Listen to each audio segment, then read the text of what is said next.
What has happened here then? I'm in hospitality for Oxford United against Accrington Stanley tonight, sat in the warm and most importantly dry Joey Beecham box.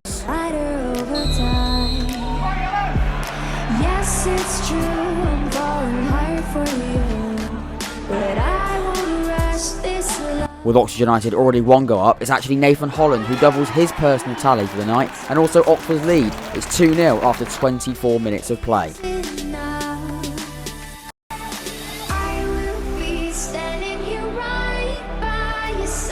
And then 5 minutes after half time, Matty Taylor makes it through on the night, and those poor 81 travelling fans are all simply thinking one thing: that 3-hour coach trip back up north on a wet Tuesday night.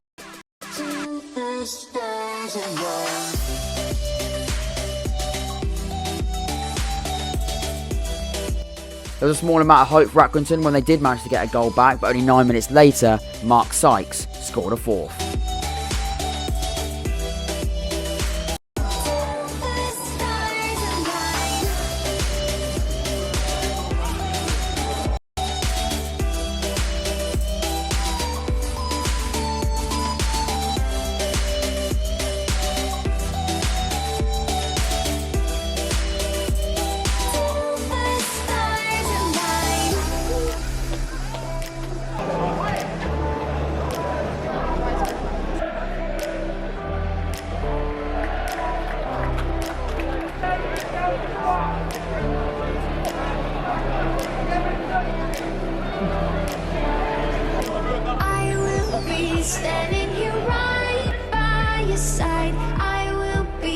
Herbie Kane receives a fantastic reception from the home fans as he makes way after a classy midfield performance.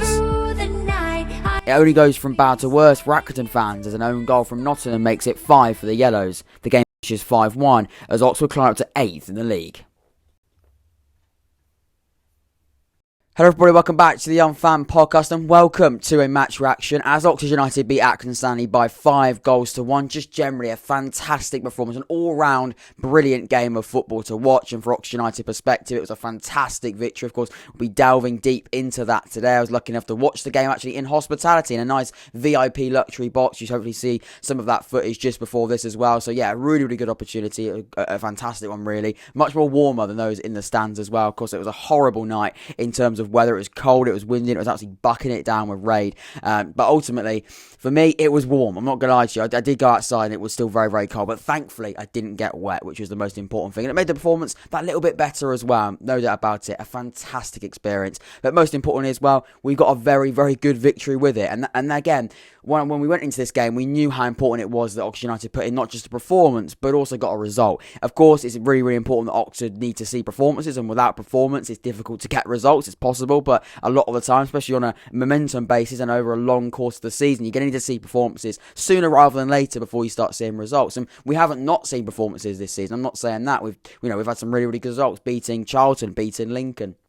Just name a few as well. We've obviously won last night as well. So we have won games this season with very good performances. But recently we've struggled. Against Gillingham, we saw that performance level certainly be increased. Not just quite to the level that, where I'd say we're at that, the sort of top level I think we all want to be at. Not there yet. Let's not get over the top. But I thought last night we really were at that level. If we played anything like we did against Accrington, against Gillingham, I think we'd have wiped the floor and won that game comfortably, and certainly not have to think about getting a draw. And I think when we spoke about Gillingham, we won't talk about that game again, I promise you, in this rest of this episode. But what I would say as well is, I think if we won the game against Gillingham, the way we looked at that would have been so much more different. It would have been, I think that would have gone down and changed everything. It would have changed everything. If we got the win instead of the draw, that whole game would be looked at in such a different way. And today, winning the game 5-1, I say today, it was actually yesterday, but I'm talking about it today. It was just a fantastic all-round performance. We are doing things that as Oxford United fans, and I'm sure Karl Robinson himself as well, we've said it here on the podcast,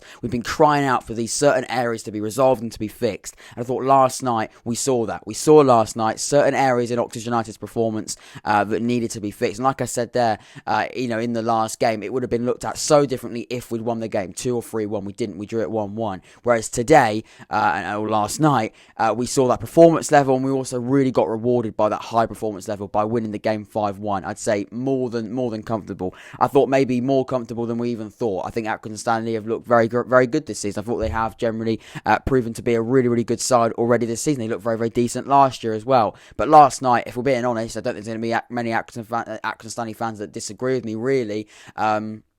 Their performance wasn't great at all. They made it pretty easy for Oxford. Not to say that I think we dropped our levels and weren't as good as the scoreline reflects. I wouldn't say that. I thought Oxford were very good. I thought we were good on the ball. I thought we were very good on off the ball as well. But what I would say, those certain areas that we've looked at resolving, I think for me, it's that it's being clinical in front of goal. It's taking those chances. What we've seen for Oxford United quite recently, especially in these last few games, is we've been creating those chances against Gillingham. I'm going to mention it again. It was 25 shots, 17 odd on target or something like that. 3 big chances created, maybe even 4, and we're drawing the game 1-1. That for me is of course a bit of an issue. How I would, saying that I would prefer, of course, having those chances being created, but not taking the chances than not creating any chances at all, because then you haven't even got the chance of being clinical. But what I would say though, last night we didn't create as many as 25 shots or whatever, and we didn't have the ball 70% possession. We might have done be close to 70%, but certainly not. I don't think we had as much of the ball, and certainly didn't have as many shots as well. I can tell you exactly how much possession we had.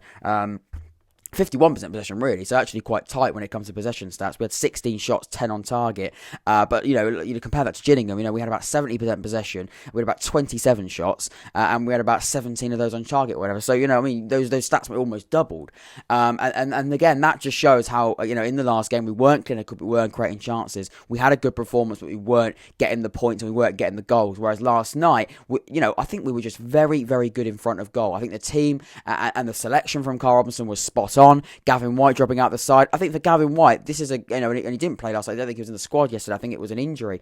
I think for him, he's probably have to look at that performance and go, I'm going to have to really up my game if I'm going to get into that side. And there's going to be certain players in that squad now are probably thinking, I've got to really start either putting in a real shift in training, or when you get those opportunities, whether that being cups. And there's a lot of games. There is of course a lot of games in League One, Tuesday, Saturday sort of fixtures as well. So you're going to get that game time. There's no doubt with that. But still, you're going to have to put that effort in, and you're going to have to start showing some performances, because there's again some players, and I would be honest and say Gavin White probably is one of those players that's looking at, let's say, Nathan Holland's performance last night and going, I've really got to start performing, because Nathan was absolutely brilliant last night. He was taking defenders on. He was, dribbling at those fullbacks, causing problems. I mean, you could argue maybe that first goal was a bit of luck, and it got a bit of a lucky, deflection off the defender to fall back to his feet for him to slot in the back of the net. You could maybe say that, but without him doing that, without him, even risking that run and try and take it on those defenders, that chance would never have been carved out, and we wouldn't have had that goal. Does Gavin White at the moment have that confidence to even do that? Again, that's for him, and we'll never know. But again, he will know that. Would he have taken those players on, or would he maybe try to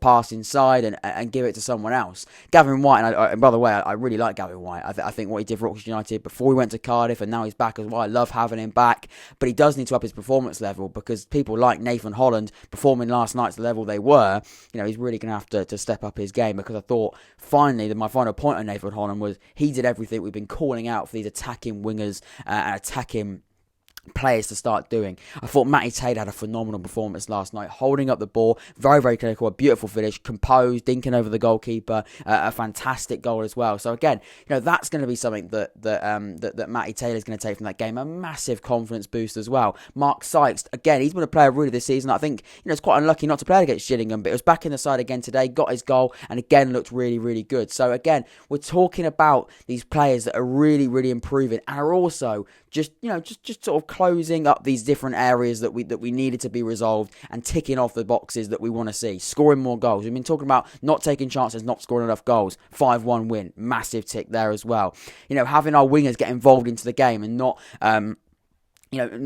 actually, giving those wingers the ball and actually making them cause problems from the flanks as well, allowing balls into the box as well. I thought recently Steve Seddon and our other fullbacks, and that was Anthony Ford, I thought again was another player that played very well last night, getting forward, causing problems in those fullback areas. Give them the ball, let them put a ball into the box. That second goal came from Steve Seddon, a beautiful ball into the penalty area. Nathan Holland tucking his way for the second goal. You saw the video that I got on camera of that when I was sat, when we were sat watching the game, and you could see see that came from that bit of confidence. And as the game grew and as the game went on, Oxford United definitely grew in confidence. And that's exactly what you want to see. A game, and specifically an Oxford performance where we were slowly growing into the game. And hopefully we can see that momentum now growing game by game. We saw it pretty much minute by minute last night, but can we see it game by game? That's what we need to see from Oxford United and from an Oxford perspective. But yeah, a really, really good performance. What I would say as well, and a player that I do want to give a massive shout out to, of course, is someone that I've been very, very critical of. And I'm not someone that's going to sort of just, have this agenda stuck by a player, because I said at the start when I first signed him, and even, I didn't sign him, when Oxford first signed him, when we first saw him against Cheltenham, and then against Gillingham, I thought a lot of people maybe going a little bit too far when praising his performance. I thought he did well against Gillingham. I thought the pass for the Matty Taylor assist was very, very good as well. But let's not go overboard there. I thought, to be honest with you, I thought it was absolutely brilliant last night. Herbie Kane, absolutely fantastic what he did. He made things look very, very easy in midfield, dropping the shoulder. I thought he was very, very good at trying to find a pass. He was, wanting the ball in space, always looking behind him, always wanting to receive the ball in front of defence, and then looking to start attacks and build the play up. And that's what you want from a deeper, I wouldn't say defensive midfielder, I'd say a deeper lying midfielder. I wouldn't say a deeper defensive midfielder player. I talk about another player that, someone like Alex Gorin. He's going to get opportunities, but for Alex Gorin, it's going to be specific games. Against Accrington, it worked perfectly having Herbie Kane, because he got the ball and then caused problems straight away, looking up, trying to find a pass. He unleashed the likes of Nathan Holland, the likes of Mark Sykes, and then grew them into the game as well. So it all sort of was a bit like a puzzle. It all came together, and Herbie Kane was really a massive part of that. And we've praised, I've already praised the likes of Matty Taylor and Sykes and Nathan Holland, and how last night they were very, very, very effective.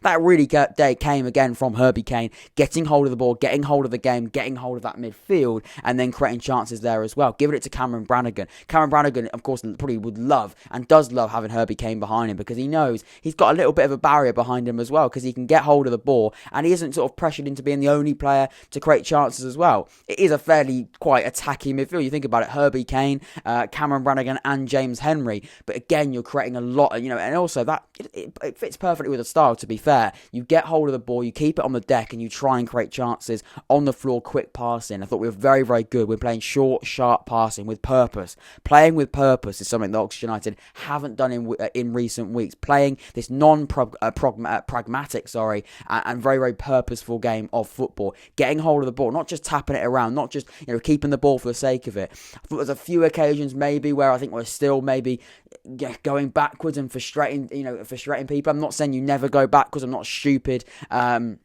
Football fan that thinks everything has to go forward. I completely understand that you do have to carve chances out and try different directions. I do 100% get that. I'm not naive when thinking that. But annoying things when you've got a corner and you try and go short, and then the Accrington players, press straight away, and then you're forced back. You've gone from giving them basically, you having a corner to basically give them a goal kick. Those are frustrating moments, and then going all the way back. That's what is really, really frustrating. But I understand again, you've got to go back to sometimes go forward. But it's in those specific situations where you could just create a chance straight away, that can be really, really annoying. But generally, if that's if I'm really, really nitpicking, because I thought last night we were very, very good. Defensively solid as well. McNally again continuing a very, very nice performance. Elliot Moore looks solid, looked very, very comfortable. Anthony Ford coming back at right back, I thought was very, very good. Again, there's options, and that option you now have with Anthony Ford at right back. I was a little bit not sure about him when he first started playing there last season, even the season before that.